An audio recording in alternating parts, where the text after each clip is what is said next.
চাচা বলতে বোঝায় বাবার ভাই, তবে আপনি যদি ক্রিকেট ভক্ত হন আপনার মাথায় আসবে ইফতিখার আহমেদের ছবি।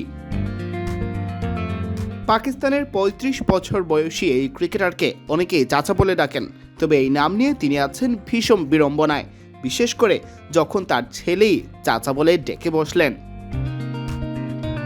বাধ্য হয়ে ইফতিখার ছেলেকে বলেছেন, প্রয়োজনে ভাই বলে ডাকো, তবুও চাচা নয়।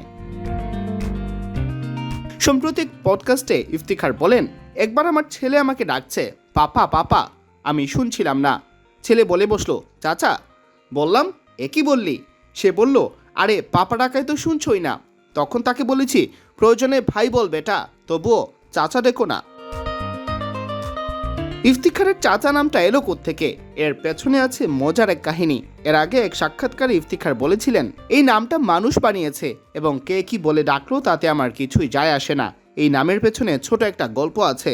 ঘটনাটা ঘটে জিম্বাবুয়েতে। আমি বল করছিলাম আর ব্র্যান্ডন টেলর ছিল ব্যাটিংয়ে। আমার বলে স্পিন ধরছিল। বাবরকে বললাম মিড উইকেট থেকে স্কোয়ার লেগ ডিপে যেতে। বাবর অবশ্য যেতে চাইলেন না। ইফতিখার বললেন, একটি বলের জন্য হলেও তো যাও। পরের বলে টেলর ঠিকই স্কোয়ার লেগে খেললেন। বাবর ক্যাচ লুফে নিয়ে অবাক হয়ে বললেন, তুমি তো দেখি চাচাই ক্রিকেট, এত তুখোড় ক্রিকেট মেধা তোমার। সে কথা ধরা পড়ে স্টাম্প মাইকেও।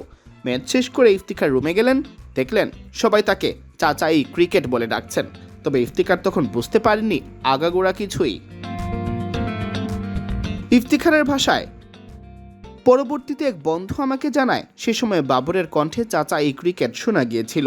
এর আগ পর্যন্ত আমি কিছুই বুঝতে পারছিলাম না। মানুষ খেতাবের জন্য লাখো কোটি টাকা খরচ করে, আমি তো ফ্রিতেই পেয়ে গেলাম।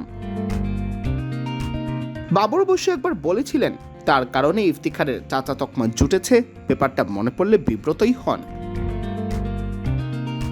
সিয়াম চৌধুরী, বিডি ক্রিক টাইম।